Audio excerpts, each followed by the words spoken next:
नमस्कार दोस्तों, आपका स्वागत करता हूं आप ही के यूट्यूब चैनल में। सो फ्रेंड, हम लोग यहाँ डिस्कशन करने वाले हैं अबाउट एफएमसीजी स्टॉक्स के बारे में डिस्कशन करेंगे, जहां पर आज ब्लड बाथ चल रहा है, अच्छी खासी गिरावट देखने को मिल रही है। तो किस कारण से गिरावट हुई, इन सभी चीजों को इस वीडियो में डिस्कस किया जाएगा। तो 7 स्टॉक्स को हम लोग इस वीडियो में कवर करेंगे। तो चलिए स्टार्ट करते हैं विथ निफ्टी एफएमसीजी, जहां पर आज 1200 पॉइंट का 1200 पॉइंट्स का भारी भरकम गिरावट देखने को मिला। 2% परसेंटेज के टर्म में 2% का गिरावट देखने को मिल रहा है। तो जबरदस्त यहाँ पर आज बिकवाली देखने को मिल रही है। तो आगे डिस्कशन करें किस कारण से। सबसे पहला स्टॉक किस किस स्टॉक्स में दबाव है। सो टॉप लूजर्स का लिस्ट को चेक करेंगे तो देख सकते हैं गोदरेज कंज्यूमर लगभग 9%, 9.34% का, एंड पॉइंट्स के टर्म में लगभग 115 पॉइंट का सबसे ज्यादा आज यहीं पर गिरावट देखने को मिल रही है। पीजीएचएस में देख सकते हैं 0.67%, हिंदुस्तान यूनिलीवर में 3.72% का, कोलपाल में कोलगेट पामोलिव में 3.16%, ब्रिटानिया में 1.65%, नेस्ले में 1.95%, टाटा कंज्यूमर में 3.60% में गिरावट देखने को मिल रही है। मैरिको में 4.85% का, डाबर में 3.56% का, यूनाइटेड स्पिरिट्स में 1.09%, यूबेल में 0.68%, बलरामपुर चीनी में 1.18%, आईटीसी में 0.34% एंड वरुण बेवरेजेस में भी हल्का सा दबाव है, 0.12% का यहाँ भी गिरावट देखने को मिल रहा है। कोई टॉप गेनर्स में सिर्फ एक ही नाम है, रेडिको खेतान, जहां पर 1.21% का तेजी देखने को मिली। तो इतनी बड़ी गिरावट के पीछे रीजन क्या है, देखिए यहाँ बताया जा रहा है कि FMCG stocks crack amid demand slow down. यहाँ पर डिमांड को लेकर के चिंता है, डिमांड जो रहता है इसमें गिरावट देखने को मिल रही एफएमसीजी प्रोडक्ट्स में। Godrej consumer, HUL, Dabur, Marico fall 3 to 9%। Godrej consumer weak quarterly update. तो अभी गिरावट के पीछे सबसे बड़ा रीजन क्या है, वह गोदरेज कंज्यूमर ने अपना क्वार्टरली अपडेट यहाँ पर कमेंट्री अनाउंस किया है, जहां पर उन्होंने बोल दिया citing subdued demand condition in the economy expected to linger for a few more month. शासन के ये भी कहना है कि फ्यू मोर मंथ तक और ये रह सकता है। Soured sentiment for entire FMCG sector. So आगे बढ़ते हैं। यहाँ पर दो इंपॉर्टेंट चीज गौर करने वाली चीज थी। एक तो है कि यहाँ पर इन्होंने कह दिया सबसे पहला चीज कि witnessing subdued demand condition in the economy in the past. तो यहाँ पर डिमांड को लेकर के चिंता उन्होंने जताया। साथ इनका कहना है कि पास्ट फ्यू मंथ जो था बहुत ही चैलेंजिंग था। और साथ साथ ये सबसे इंपॉर्टेंट था जो ट्रिगर बना, adding to the pessimism, GCPL further added that this it also said that it has a negative trend where it likely to persist for few month. इनका कहना है कि ट्रेंड जो रहता है ना वो नेगेटिव साइड में, एंड कुछ और मंथ तक ये परसिस्ट कर सकता है। एंड ये जो चीज था ना, ये दोनों चीज जो रहता है वो इग्नाइट किया, वो जो रहता है सबसे बड़ा गिरावट के पीछे रीजन बना। This reignited concern for persistent demand slowdown. तो डिमांड जो रहता है यहाँ पर गिरावट हो सकता है इन फ्यूचर, इस चीज को लेकर के जो रहता है ये पूरा निफ्टी एफएमसीजी का सेंटीमेंट को बिगाड़ा, इस कारण से गिरावट देखने को मिली। तो this concern were also pointed out by several FMCG companies in quarter two earning. And ये जो चीज था ना, क्वार्टर टू अर्निंग जो अभी आया था, इसमें बहुत सारे एफएमसीजी कंपनी ने इस चीज को लेकर के पहले ही बताया था कि ऐसा प्रॉब्लम आ सकता है। एंड इस चीज को फिर से किसने किया, स्टार्ट कर दिया, यहाँ पर गोदरेज कंज्यूमर ने आज फिर से कह दिया, इस कारण से मार्केट में अच्छी खासी गिरावट देखने को मिली।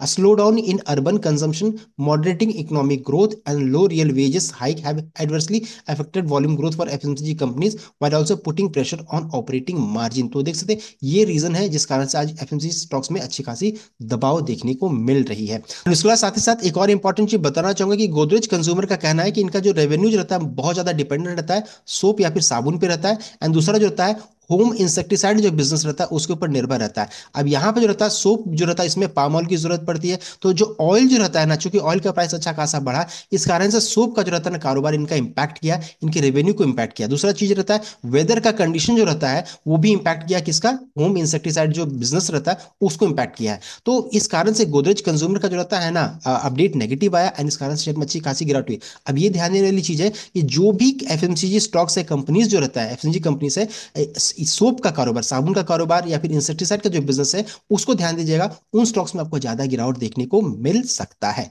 अब आगे बढ़ते हैं। एचयूएल यानी हिंदुस्तान यूनिलीवर का चार्ट को चेक करेंगे तो ट्रेंड जो रहता है बहुत ही नेगेटिव है, बेरिश ट्रेंड में है। दोनों मूविंग एवरेजेस देख सकते हैं 50 डे एंड 200 दोनों के नीचे में यहाँ पर ट्रेड कर रही है। सो ट्रेंड जो रहता है नेगेटिव साइड में, लेकिन अपने सपोर्ट के पास है।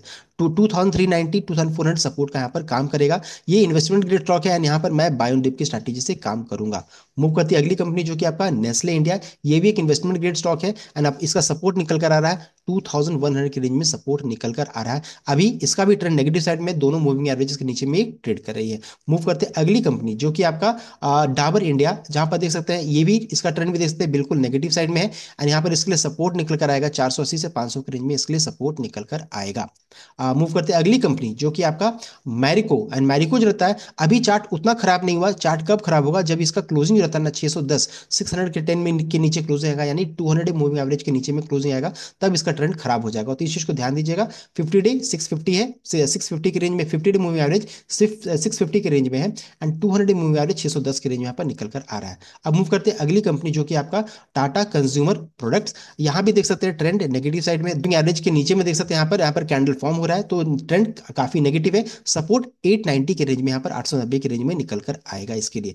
अब मूव करते हैं अगली कंपनी जो कि आपका वरुण बेवरेजेस, 643.20 का यहाँ पर देख सकते हैं अभी भाव चल रहा है। 0.13% यहाँ पे गिरावट देखने को मिल रही है। तो चूंकि निफ्टी एफएमसीजी में गिरावट है, तो यहाँ पर इसमें भी इसका दबाव पड़ सकता है, तो इसलिए अपना स्टॉप लॉस सभी चीज को ध्यान में रख करके आपको ट्रेड करना है। चार्ट जो होता है बहुत ही बुलिश चार्ट है, ट्रेंड भी बुलिश साइड में, बिकॉज यहाँ पर दोनों moving average 50 and 200 moving average दोनों के ऊपर में कैंडल फॉर्म हो रहा है, तो चार्ट जो होता है ब्रेकआउट की ओर है। लेकिन चूंकि एफएमसीजी सेक्टर में दबाव है, तो यहाँ भी आपको थोड़ा दबाव देखने को मिल सकता है, इसलिए आपको सेल भी कीजिएगा तो भी ध्यान दीजिएगा, बाई कीजिएगा तो भी आपको ध्यान से वो भी ट्रेड इनिशिएट करना है। स्टॉप लॉस हमारा 599 से 600 के रेंज में होना जरूर चाहिए।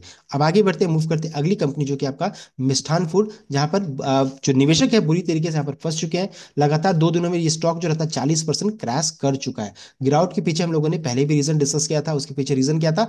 Miss representation, misstatement of financial statement, related party transaction without requisite approval, diversion, misutilisation, misoperation of fund by MFL, corporate governance failure के इशू पाए गए थे, and regarding role of entities के भी issue पाए गए थे। यहाँ पर सेबी का बहुत बड़ा इन्हें झटका लगा है, एंड अभी तक कंपनी की तरफ से कोई भी यहाँ पर अपडेट नहीं आया, जिस कारण से शेयर में कंटिन्यूस यहाँ पर गिरावट देखने को मिल रही है। पहले भी हम लोगों ने डिस्कस किया था कि जिन्हें भी एग्जिट करना है स्टॉक से, तो अपना आप लक को आजमा सकते हैं कि 9-7 से पहले जो रहता है, अगर आप ऑर्डर प्लेस करते हैं प्री ओपन में, तो यहाँ पर से एग्जिट कर सकते हैं। लेकिन देखिए आपको ऑलरेडी इतना बड़ा नुकसान हो, तो मैं यहाँ पर एग्जिट करने का कोई सलाह नहीं दूंगा, ना ही बाय करने का सलाह दूंगा, बिकॉज स्टॉक जो रहता है कंटिन्यूस यहाँ पर दबाव देखने को मिल रही है। इसके लिए इंपॉर्टेंट सपोर्ट था 11 रुपये 80 पैसा, उसके नीचे देख सकते हैं अभी ट्रेड करिए। अभी इंपॉर्टेंट सपोर्ट इसके लिए आ रहा है 9 रुपीज 48 पैसा के रेंज में, अराउंड में सपोर्ट आ रहा है। सबसे अहम सपोर्ट 7 रुपए के रेंज में यहाँ पर निकल कर आएगा। चार्ट जो रहता है बहुत ही बेरिश चार्ट है, यहाँ पर देखने को मिल रहा है। ये था complete update regarding the FMCG stocks. I hope आपको ये वीडियो अच्छा लगा होगा। वीडियो अच्छा लगा तो वीडियो को लाइक कीजिएगा, शेयर कीजिएगा, चैनल को सब्सक्राइब कीजिएगा।